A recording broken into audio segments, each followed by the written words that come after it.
What's up? It is 3 p.m. on a Sunday afternoon. Thanks for tuning in to Cannabis Legalization News, where we explain marijuana laws so you can change them. Today, we are joined by Jay Maguire from the Texas Hemp Federation. We're going to talk all about hemp and D8 in Texas. So let's just get right into it. Hey, Jay. Hey, Mickey. Hi there. What's up, Tom? Hey, thanks so much for tuning in to another episode of Cannabis Legalization News. If you are into Delta-8 hemp or Delta-10 or THCO, we have Jay Maguire from the Texas Hemp Federation to bring us up to speed, at least on Delta-8 in Texas. Thanks for joining us, Jay. Glad to be here. Right on. So what is the status in Texas with Delta-8? We just wrapped up the regular legislative session at the end of May, so about a month ago.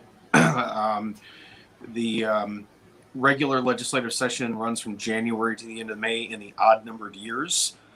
So we managed to escape the regular session, having defeated a plan to ban Delta-8 that was wrapped up in the revisions to the last hemp bill that were passed in 2019.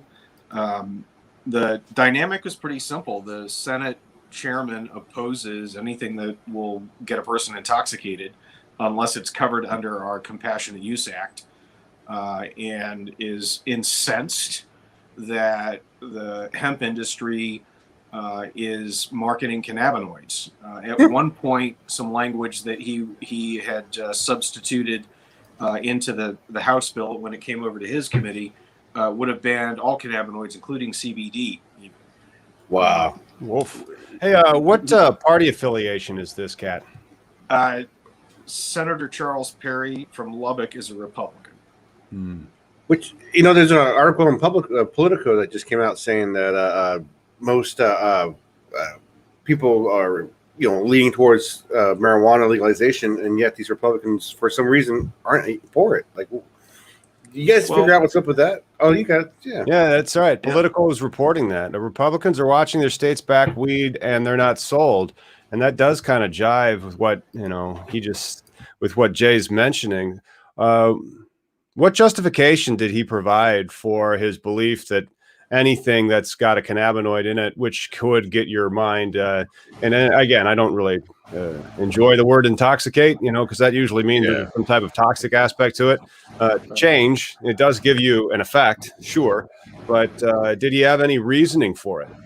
Senator Perry, let me give you right from the horse's mouth. In the Senate Water, Agriculture, and Rural Affairs Committee, which he chairs, in the hearing back in late April, Senator Perry said that we legalized hemp for the purpose of fostering the cordage and fiber sector of the industry only, that he was against backdoor legalization of marijuana. He was hostile to the point of rudeness and abusiveness towards all of the opposition witnesses, including me. But why that day? I understand that he's mad. Sure, but why? Because he's a prohibitionist. Okay, he's one of the 60% of Texans, according to the UT Texas Tribune poll conducted back in March. 60% of Texans favor legalization, either of any amount or of small amounts, for any use at all. He is one of the 13% never legal. Medical purposes only, which is about 28%. But he is a devout Baptist. He absolutely is a prohibitionist about any drugs. He's also, kind of a hardliner on alcohol too. So this is a guy who just, has some family issues with alcoholism. He's got a drug warrior mentality. Projecting that onto the 28 million Texans, 2/3 of whom would be very happy if this were simply legal, so that they could, use it as adult citizens ought to be able to use it. Seriously, I mean, like 13% of the population, especially the 13% of the population that's the most radically religious. They just can't be like, we don't like this, therefore we are going to arrest all 83% of you who want to get this law changed. That's not how democracy works. But Now that Texas's legislature has adjourned for this session, when do they reconvene? So this is a little complicated. The governor has called the legislature back for a special session on July 8th. In Texas, special sessions are entirely, the exclusive power to call one is the governor's, and he sets the agenda. So he's calling the legislature back to consider a voting restriction bill that Republicans refer to as a like the clean ballot bill. People who really know what's going on recognize that it's just a modern day Jim Crow bill designed to keep, Democrats, black and brown people away from the ballot box as much as they can get. The governor is incensed because the legislative Democratic caucus left the building to break the quorum, the minimum number of members that have to be present to conduct business, so they could kill that bill. He, after session, vetoed the legislative branch's budget, so he's trying to force them to come back at gunpoint. All of that is by way of saying we have no idea whether the hemp bill is important enough to be traded in part of the political jockeying that happens in a special session between the governor, the lieutenant governor, and the speaker on what he's going to allow on the agenda aside from the voting suppression bill. I think he's also very interested in seeing the bill that bans transgendered kids from competing in UIL sports to be passed. And I have to point out that Senator Perry is carrying that bill in the Senate. Jeez. So those are important bills for the Republican election strategy in the midterms. That's why we're coming back. It's very possible that banning marijuana or banning hemp cannabinoids, hemp-derived cannabinoids will be important enough that he'll add it. We don't know. We're also a little bit concerned that the ban on Delta-8 could be taken up administratively at the the Department of State Health Services, which we refer to as DSHS. Some of you follow cannabis legislation might know that DSHS banned smokable hemp 18 months ago. That's been subject to a lawsuit that's being supported by Crown Distributing. It's Crown Distributing versus Texas, or Crown Distributing versus Abbott, I think. Great company, former client of mine. And that ban on smokable hemp has been temporarily enjoined. I've watched the hearings. It's not going well for the state. The judge has not called us back for a hearing yet after the legislative session. We think the judge was waiting for the legislature to sort of work on the hemp revisions. And since the legislature didn't act, don't know whether the court's going to act. It is absolutely possible that DSHS will be dissuaded from acting outside of the scope of the statute by just banning it regulatorily because they're getting their butts handed to them in this lawsuit and they know it. So I think it would not be a wise move, but state agencies don't have to pay legal fees. The attorney general is there for free. And they are likely under some pressure from Senator Perry and the prohibitionist quarters in the legislature to do something about what they think of as, backdoor marijuana. I mean, Delta-8 is nothing like what they think it is. They're completely misinformed, but these are people who are often wrong but never in doubt. About their why are they so often wrong but they're never in doubt? If one of them was joining us right now, we would be talking to like a brick wall, and this would all just jump right back off of them, like water down a duck's back. And I just don't understand it. I want to see the documentary on that, where it just doesn't sink in. How come people just don't get stuff quite often when it just disagrees with their political line? I mean, that's just human nature, is that we're subject to not changing our beliefs as we get older. That's got to do with neurochemistry. There's a guy named Sapolsky he's a Stanford neurobiologist. He's got a whole series of YouTube videos that are fascinating about how our political beliefs harden as we get older. But part of it has got to do, with the way the boomer generation was split The culture war originated during their tenure, and it was the Nixon administration that passed the 1970 Controlled Substance Act that banned all medical research and all uses of marijuana. But it had to be the Congress, though. That's the thing. I mean, like at this show, we do a lot of nuance between the balance and the interplay of the government, and so like because of the administration that's in power in Texas right now, you could have Greens. It could be great for you, or it could just be terrible because they're out against the policy that you're advocating for. So Nixon was, of course, declared drugs to be public enemy number one, and then like told Congress to work together to create the Controlled Substances Act, and they did. Crazy. That's right. Yeah. Well, and Jay, you're also in a state where the politicians, they can come out and be like you're saying, that one politician has that transgender bill, right? Bills that have no relevance and want to just limit actually other people's like existence.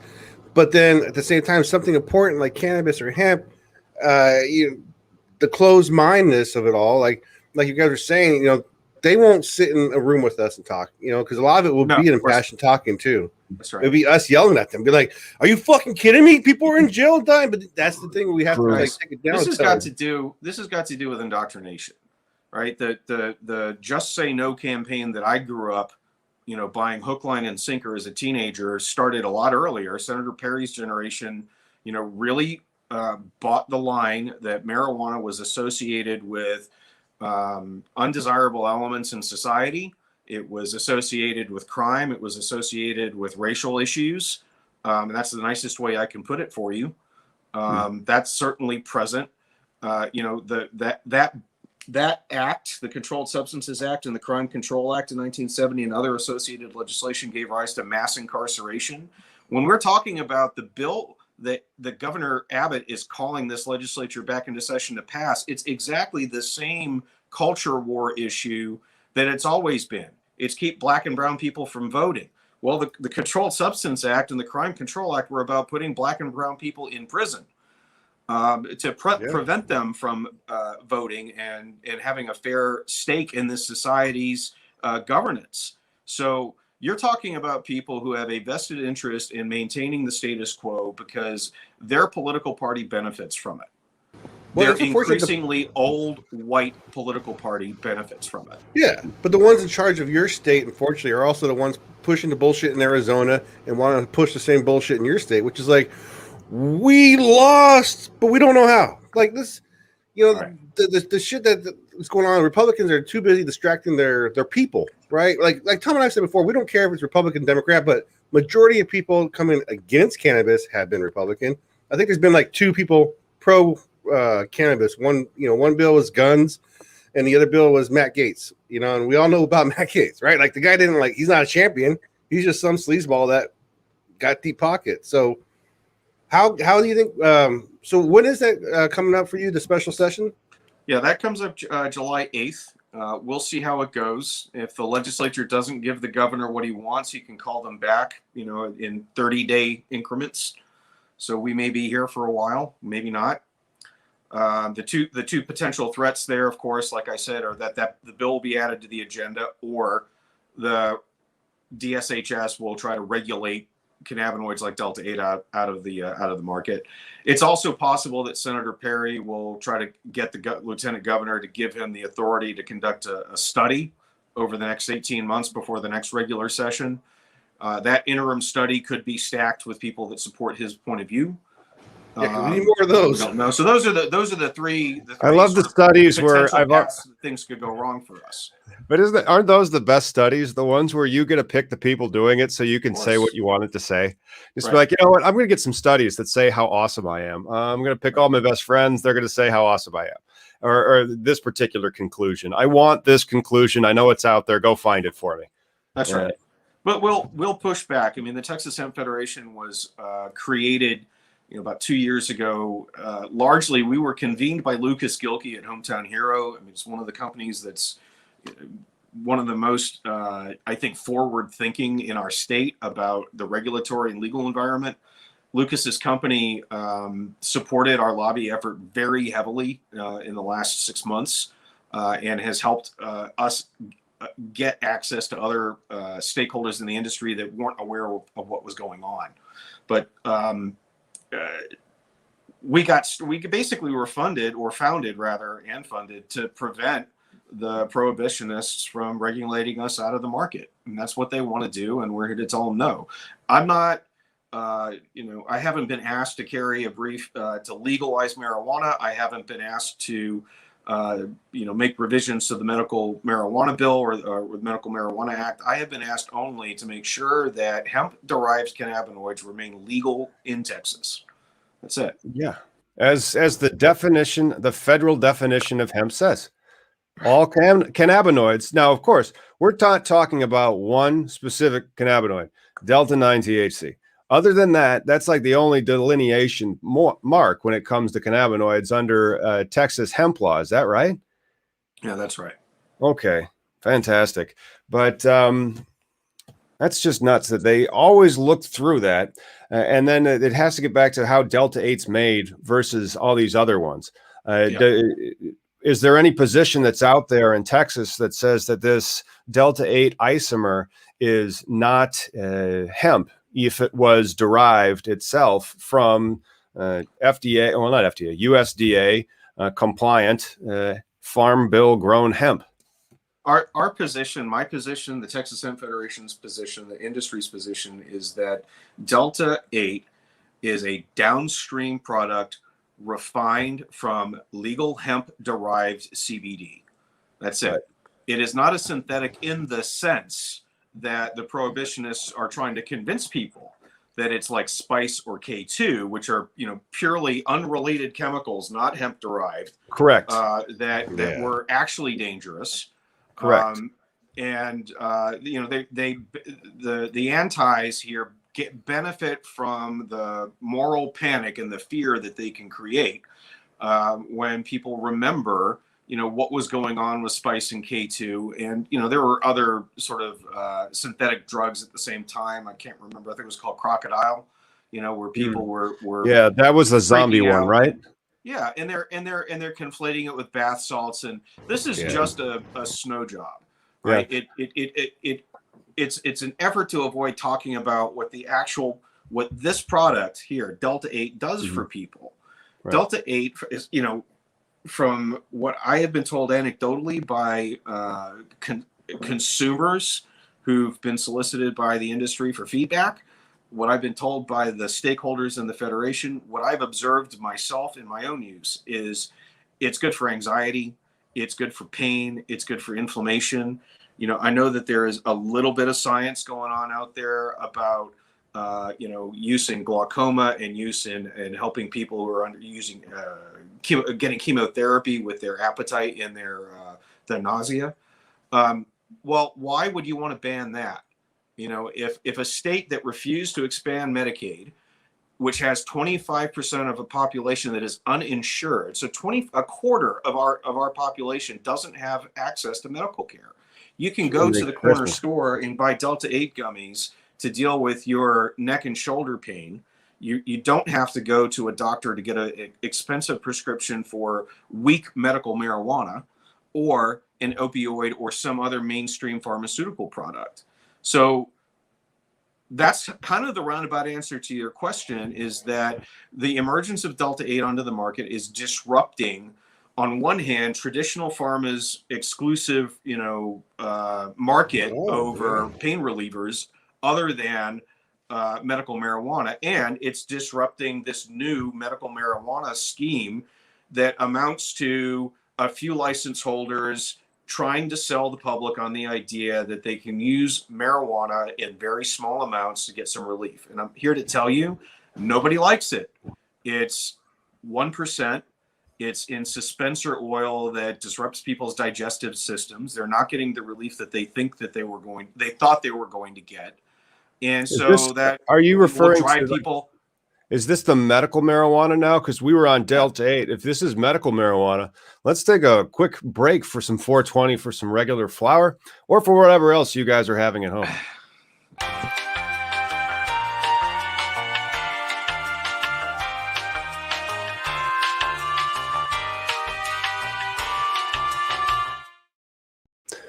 Shout out to 420 365 for sponsoring that. If your cannabis brand wants to sponsor the 420 somewhere, get in touch with us on Instagram at Cannabis Industry Lawyer. So let's kind of discuss then. I wanted to ask about and joining us, of course, is Jay Maguire with the Texas Hemp Federation. I wanted to know how difficult it is to get a hemp license in Texas to cultivate. Or do they also have a processor's license in Texas, or is that not a thing? No, it's not a thing here. There's a retail hemp license and there's a grower's license. Not hard at all. The difficulty, I think what I was trying to explain earlier is that the forces arrayed against Delta-8 and a raid against the hemp-derived cannabinoid sector of the hemp industry is the prohibitionists, it's the medical marijuana guys, it's pharma, and some other smaller groups out there. So in terms of industrial, agricultural, sort of non-cannabinoid related applications, we have absolutely no trouble here. Our agriculture commission, Commissioner Sid Miller, has been, I think, as helpful as he can be to the industry as we try to get established. We just harvested our first legal crop of hemp a few months ago here. Wow, awesome. In a century. So he's been great. And remember, we did kill. The legislature did not enact that Delta-8 ban. So, right. The farmers that have got hemp crops are very happy about that. What's driving commodity prices and what's driving this market is extracts for Delta-8. Like a concentrate, or things that be infused, or when you say extracts? I'm just telling you that Delta-8's the reason that we have a hemp industry in Texas right now.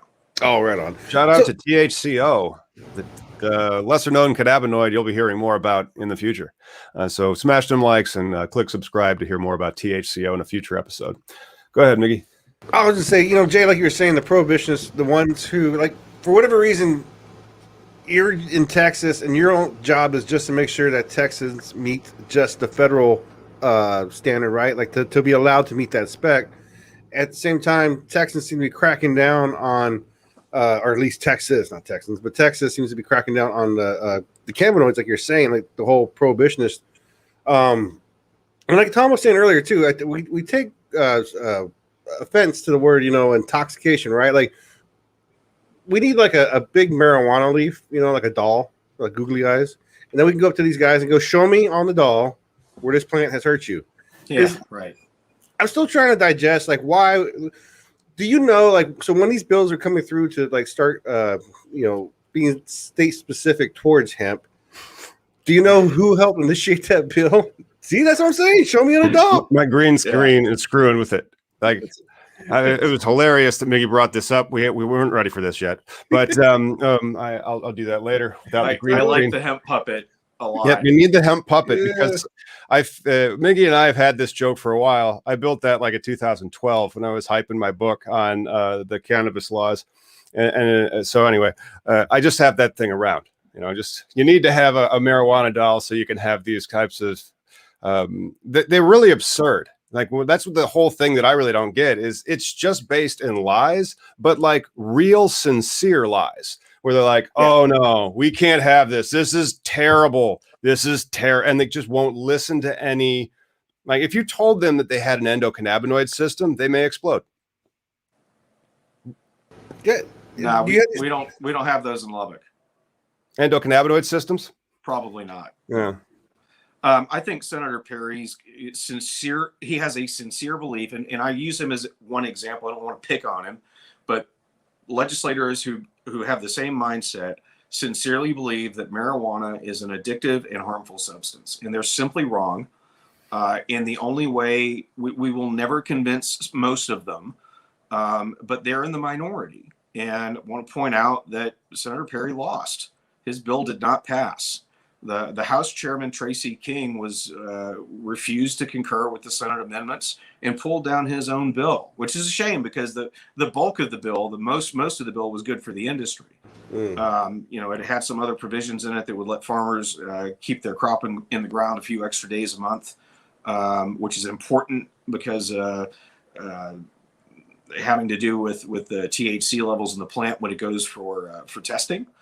There were some other stuff in there that was good for the industry, and unfortunately, Senator Perry's hard line anti-cannabinoid attitude made it impossible for the House to pass it. So, yeah, we have opponents here, but we're winning right now.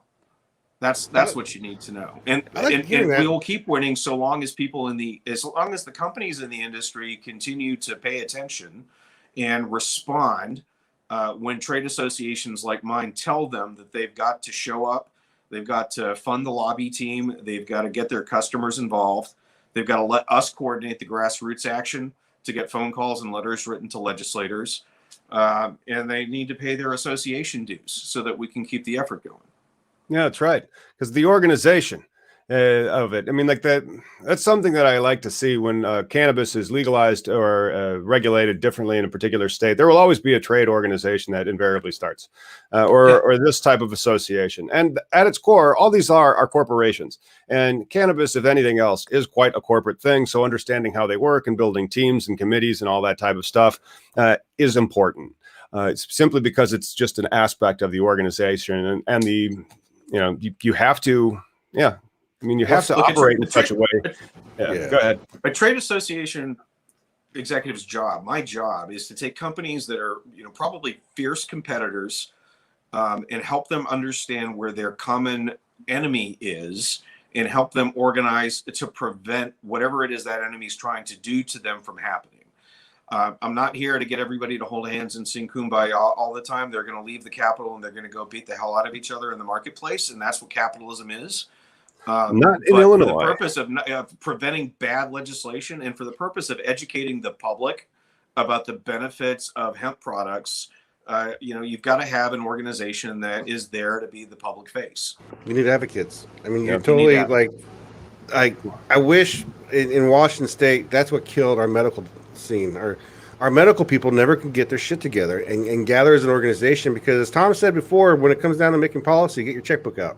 That's nothing to do with, who you vote for. It does, but like they're already there now, and they're all taking that payola, whatever it is, and you got to find now for you guys though, Jay, because it's all again strategy as well.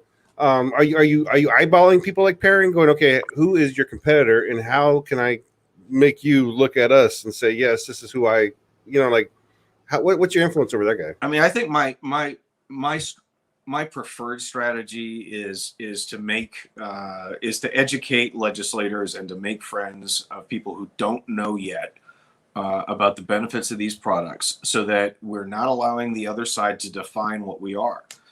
This roll-on, muscle ointment that Hometown Hero manufactures right here outside of Austin, Texas, helps me.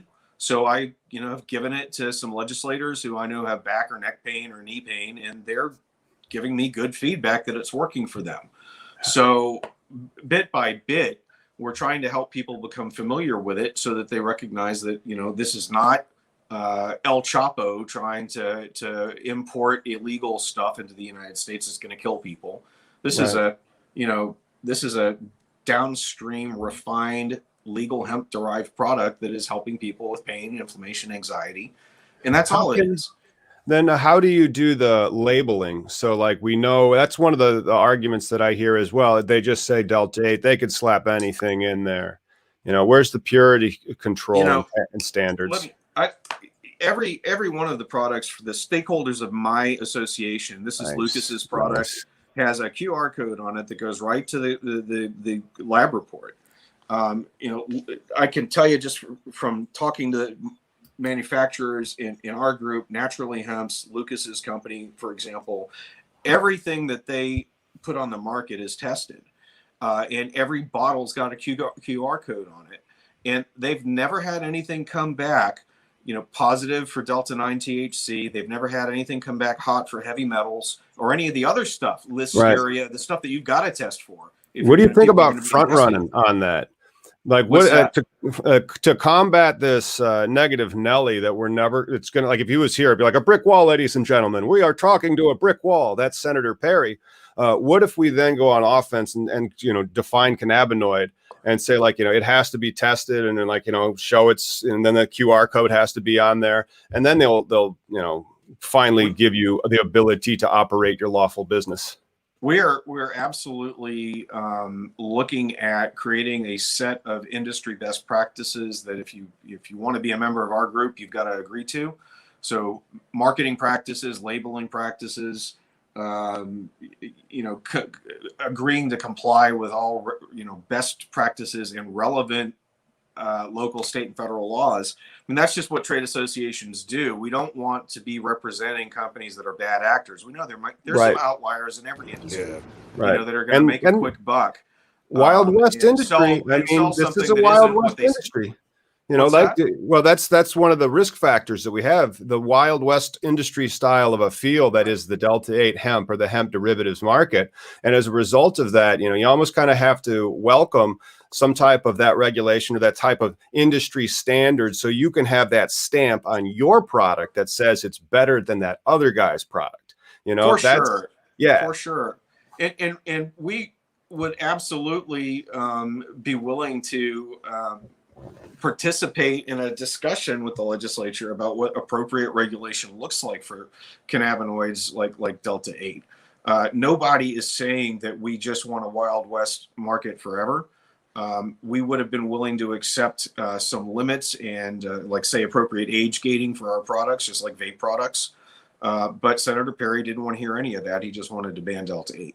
So that was the option on the table. It was survival or extinction, and we fought for survival. In the future, we will absolutely participate in whatever dialogue Senator Perry or anyone on the House side want to have with us about what the right way, the right approach to making certain that consumers are protected. And that's reasonable, and that's what any respectable industry that wants to be good corporate citizens should do. 100%. Shit, I just lost what I was going to say, because I was going to say, besides the wellness point where we you're trying to convince these politicians, like, okay, look, you have an endocannabinoid system entwined with your body, your nervous system. It's up there with, like, when you're deficient in vitamin C and you get scurvy, your body likes THC, endocannabinoid system and all that stuff. But have you also discussed the origins of prohibition? Because Texas is one of the first states to initiate laws against cannabis. The origins of prohibition alone should help people, like, kind of wake up, be like, so you mean there was no real science? You mean you don't turn to a bat? I mean, what's going to take to get these guys? Well, there are others out there that are doing a really good job of unpacking the racist and religiousist background of prohibition. It's not really in my wheelhouse, but I'm well aware that the reason that we have these laws is largely motivated by culture war and one party and one particular race trying to stay on top. Guys who look like us. Mm-hmm. Sorry, don't agree with them, and spent my entire career trying to undo that myself. I think there are plenty of people who understand that the reason that we have these laws is to give the law enforcement industrial complex a reason to lock people up. What the heck is with privatized prisons? Why do we have those? But go ahead, Miggy. I was gonna say, as Jay was talking about how, like, the origins of the war, the race war, and everything. So Jay, the words critical race theory don't get you all in your skivvies, don't get you all stirred up, like, in denial. Come on, I mean, look. First off, critical race theory is like a pinata that the right is just sort of stuffing all of its anxieties into and beating the hell out of with its big stick.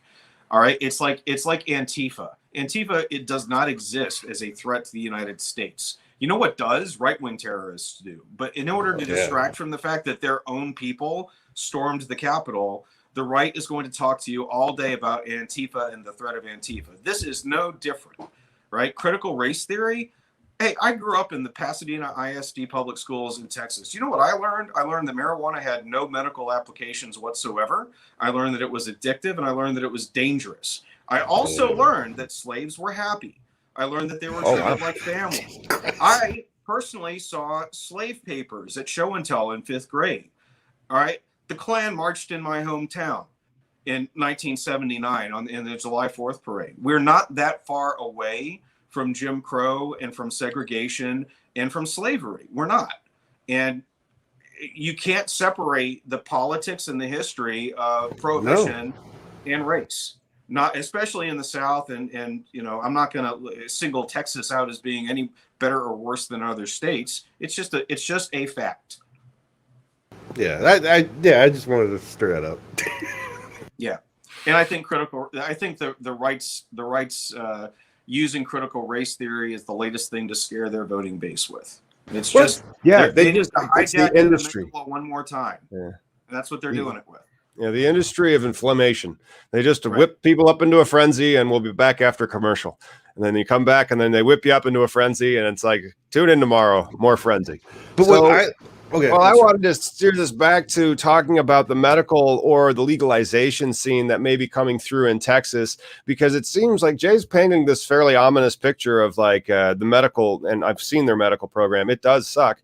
I'm kind of happy that we talked about their hemp program, and it appears right now is a quite open market. So you can get your license to cultivate, and then after you cultivate, you can process it into high quality high quality cannabinoid products. Let's call them that. And that's fantastic. That is something to preserve. But what's going on in the medical front, Jay?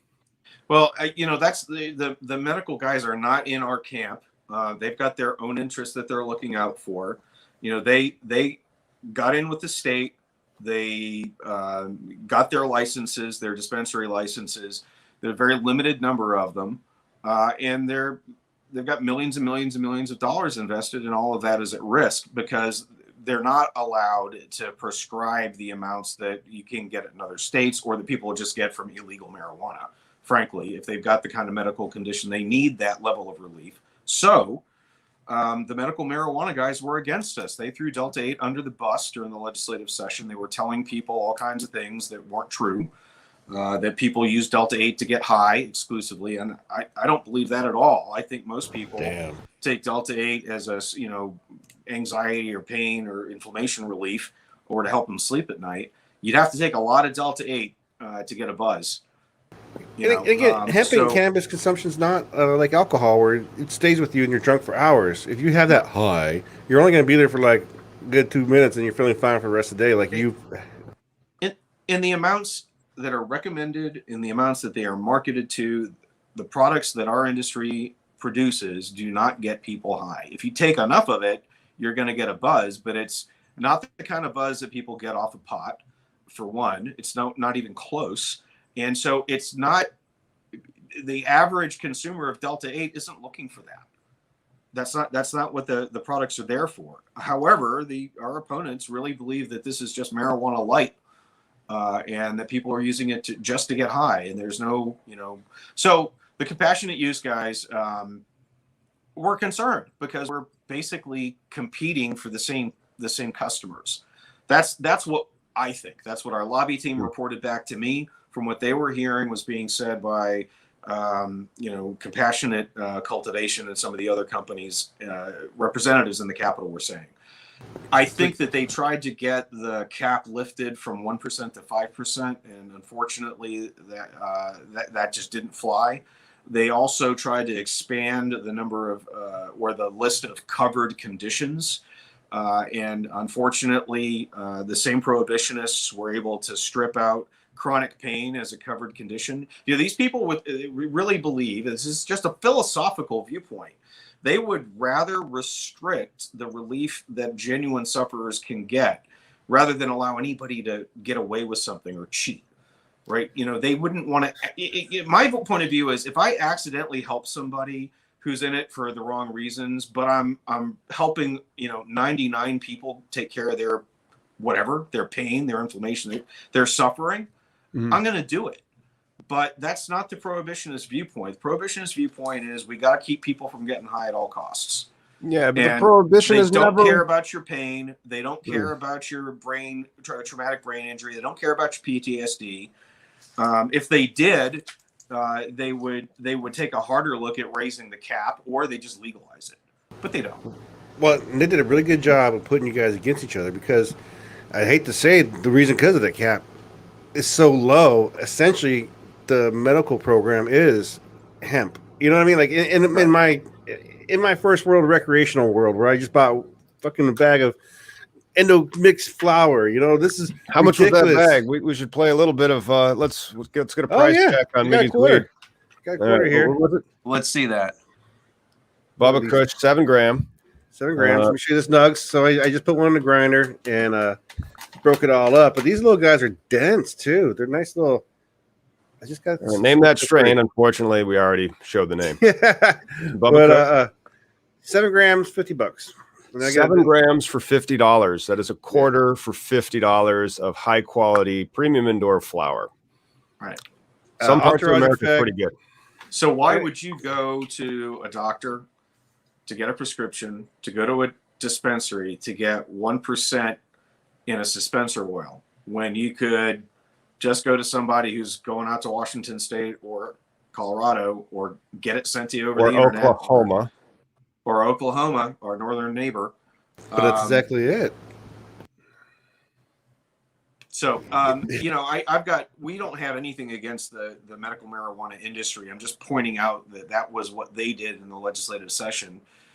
We really would like to build some relationships with them, so the industry doesn't, engage in that kind of circular firing squad strategy. That's just not good for anybody. Well, be careful. We ought to be with talking the industry. about the benefits. Right, but be careful with the industry. If you already have that tiny, insular, huge, unprofitable medical, they try to take the field when it goes adult use. And so really, if you have your own marching paper or like your own bill language when it comes to how to legalize, if they could just be really, really small, that would be fantastic, because then you've kind of like contained the beast, and then you can create a licensing strategy where you give the licenses out in a broad, distributed way, and just kind of cut the Golgothans that are already operating out of the market while you can. I mean, they're going to get in. Yeah, we call that rent seeking in political science. Golgothans is a great word, though. Thanks. But rent seeking is basically when an industry lobbies to get public policy that guarantees their market and restricts entry of competition. Medical marijuana is rent seeking for all the right reasons. They're in the business of trying to help people with medical conditions that they need help with. And it's unfortunate that we've been pitted against each other, but that's what happens in a state where the prohibitionists are in charge. So right now, Delta-8 and other cannabinoids are safe. We have lived to fight another day. I don't know when that day is coming, whether it's the July 8th special session or some subsequent special, or whether it's going to be a regulatory action. But we know that Senator Perry and the others of his viewpoint are not happy at all, and they're going to come after us again. So we're maintaining our presence. I've got 3 lobby firms working for us, really talented people at Longbow Partners and Cross Oak, a fellow named Ron Hinkle, who's the former Sergeant at Arms of the House. We've got an excellent parliamentarian on our team who helps us find points of order, technical points that you kill a bill with. And we have an outstanding attorney, Andrea Steele, at Coates Rose in Houston. That all costs a great deal of money. I think Hometown Hero spent somewhere in the $180,000 range just in fees from January forward. But that's what it takes. We think that cannabinoids are a $500 million industry in Texas already. So, I just hope that the people out there, mom and pops especially, pay attention and get active and involved, or the prohibitionists are going to come take your business away. That's exactly what Senator Perry said. He said, I want y'all out of this state. He said, it is a cold place to be in your kind of industry in Texas. A cold place. Wow. That's, unfortunate. He compared one of the witnesses to the drug cartels. Oh my goodness! A guy who's a PhD pharmacology student who runs an ISO certified lab here in Austin. And just all he said was, Senator, we employ so many people and we pay our taxes. And Perry's response was, well, the cartels pay their taxes too. We don't care about that. I mean, not only is he wrong about that, it's Yeah. that's my point, but it's a clue to his thinking. Yeah. Talk about tipping your hat, man, that really sucks on it. But, it seems like it's a great place to do business for right now, but it would be a terrible place to like try to expand, which has to I don't know really about that, man. I think every state is sort of buys its piece a couple of years at a time in between legislative sessions. Even where there is an unrestricted market or a looser market, every session you're going to have interests try to restrict us or regulate us further in a way that makes it harder to do business. So everybody's got to fight this, and we're keeping our eyes on other states. I've got a public policy background in public affairs, going back 30 years, and I've operated in Virginia, Florida, the southern states, and Washington, D.C. So, the Texas Hemp Federation is out there to help companies that are doing business in multiple states. Well, make sure that their markets are secure. We talked about the wellness side of things, but do you have industrial people, like people involved with like Hemp Creek? Because I'd imagine they'd want to be involved in policy making as well too, because any policy affects both sides of their businesses, right? Like you test too hot, there goes your crop and all the other stuff. A competing trade association run by a friend of mine, guy's a sort of a relative by marriage, really is mostly, their lane is mostly focused on agricultural and industrial use. And they, they were sort of on Senator Perry's side. They wanted to ban cannabinoids too, if it meant that they could get what they wanted out of the hemp bill. And I don't know what the Hemp Creek people are doing business wise. They had one guy who made a point of telling the committee that his wife was a 6th generation Texan and that they had so many thousands of acres under cultivation, and that he was making deer feed out of hemp stalks, which is huge in a state where hunting is a big thing around here, and that's great, and we support it, and we think it's wonderful. But there's no reason for that sector of the industry to go along with the bullshit narrative that we're bad. We are just as legitimate as Texans, as citizens of this state, as anybody who's been here for 6 generations. We are just as legitimate as anybody engaging in agriculture or industry. We are just as legitimate as any other business that walked into that hearing that day. But Senator Perry singled out the hemp extracts, cannabinoids industry, and wrongly so, because we're not El Chapo and we're not the cartels. Full stop. Crazy, man. Jay, thank you so much for joining us today. Where can we go to find and follow what you guys got going on at Texas Hemp Federation? You guys can always find me on Facebook, Jay Maguire. The Texas Hemp Federation.com is our website, and my email address is Maguire, Maguire at TexasHempFederation.com.